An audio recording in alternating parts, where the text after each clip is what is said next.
नमस्कार दोस्तों, fact gain के चैनल में आपका स्वागत है। ये सबसे ज्यादा पूछे जाने वाला सवाल है 2023 का। क्या कभी कोई कैलाश पर्वत पर चढ़ा है? 19वीं और 20वीं सदी की शुरुआत में कई रूसी पर्वतारोहियों ने कैलाश पर्वत के शिखर पर चढ़ने का प्रयास किया। दुर्भाग्य से जब उन्होंने पहाड़ पर चढ़ने की कोशिश की तो वे रहस्यमय तरीके से गायब हो गए। उनके साथ क्या हुआ कोई नहीं जानता। यही कारण है कि कैलाश के शिखर पर चढ़ने के असफल प्रयासों का एक लंबा रिकॉर्ड रहा है। कैलाश पर्वत पर ट्रैकिंग अभियानों की विफलता के लिए दिए गए कुछ कारण रहस्यमय रास्तों से हैं जो गुमराह करते हैं। यहाँ के पर्वतों की ऊंचाई और अचानक अस्थिर मौसम की स्थिति और अनजाने में गलत दिशा में भटकाने वाले ट्रैकर्स। अब हम जानते हैं दुनिया की सभी 7 सबसे ऊंची चोटियों को फतह करने वाले सबसे अनुभवी ट्रैकर को भी कैलाश पर्वत पर चढ़ना चुनौतीपूर्ण और असंभव क्यों लगता है। कैलाश पर्वत पर चढ़ने के प्रयास में कई ट्रैकर्स की जान भी जा चुकी है।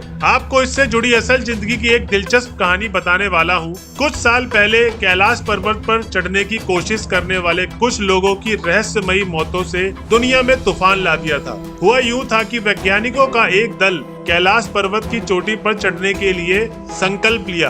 हालांकि एक तिब्बती लामा ने उन्हें पवित्र पर्वत पर चढ़ने का सुझाव दिया था कि आप इसे मत करिए। उन्होंने आखिरकार पर्वतीय पर्वत पर चढ़ने की योजना को छोड़ दिया लामा के बोलने से। लेकिन जिस बात ने लोगों को हैरान कर दिया था वो वह थी कि चढ़ाई के प्रयास से 1 या 2 साल के भीतर 4 पर्वतारोहियों की रहस्यमय तरीकों से मौत हो गई। अब आप जानते हैं कि कैलाश पर्वत पर चढ़ाई क्यों नहीं की जाती। आखिर इतना कठिन क्यों है कैलाश पर्वत पर चढ़ना? कैलाश पर्वत की चढ़ाई कठिन होने के कई कारण हैं। सबसे पहले इस पर्वत की ऊंचाई करीब 22,000 फुट है, जो सीमित ऑक्सीजन उपलब्ध के कारण अनुभवकों के लिए बहुत कठिन होती है। इसके अलावा इस क्षेत्र में अत्यधिक ठंड और बारिश का कारण मौसम खराब हो सकता है, जिससे चढ़ाई और भी कठिन हो जाती है। इसके अतिरिक्त यहाँ की मुश्किलें और भी बढ़ा देते हैं जब आप स्लो क्लाउड नामक सफेद धुंध में जाते हैं, जिससे आपकी दृष्टि कमजोर हो जाती है। इस पर्वत में स्थान बहुत दूर दूर होते हैं जो आपको चढ़ाई करने के लिए अधिक समय लगाते हैं। वहीं जो हमारी और भी कठिनाइयां आती हैं वो है हमारी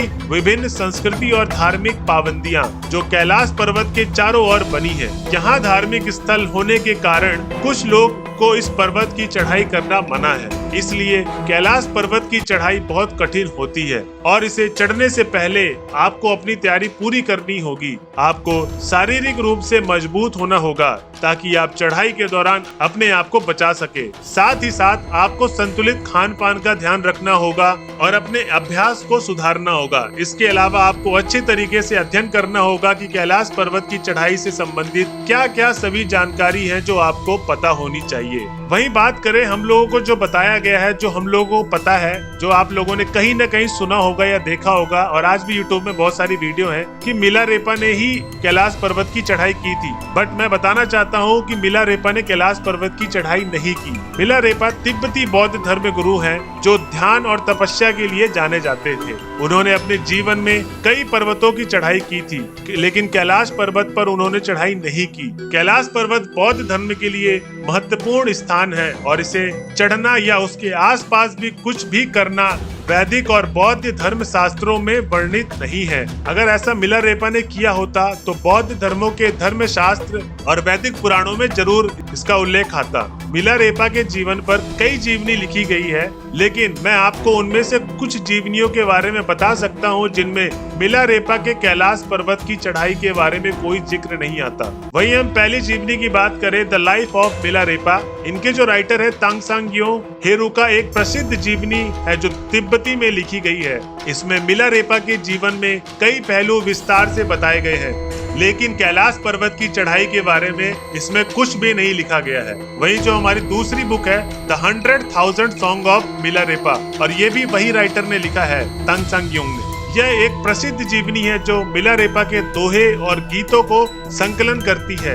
इसमें भी कैलाश पर्वत की चढ़ाई के बारे में कोई जिक्र नहीं है। वहीं जो हमारी तीसरी बुक है the life of Milarepa by Lobsang, यह अंग्रेजी अनुवाद में है जो तिब्बती जीवनी से अनुवादित किया गया है। इसमें भी कैलाश पर्वत की चढ़ाई के बारे में कोई भी जिक्र नहीं है। इन जीवनियों में मिलारेपा की विभिन्न गतिविधियों, उनके आचरण और उनके धार्मिक विचारों का वर्णन किया गया है। कुछ जीवनियों में उनकी शिक्षा, गुरु दक्षिणा, तपस्या और साधना का भी वर्णन है।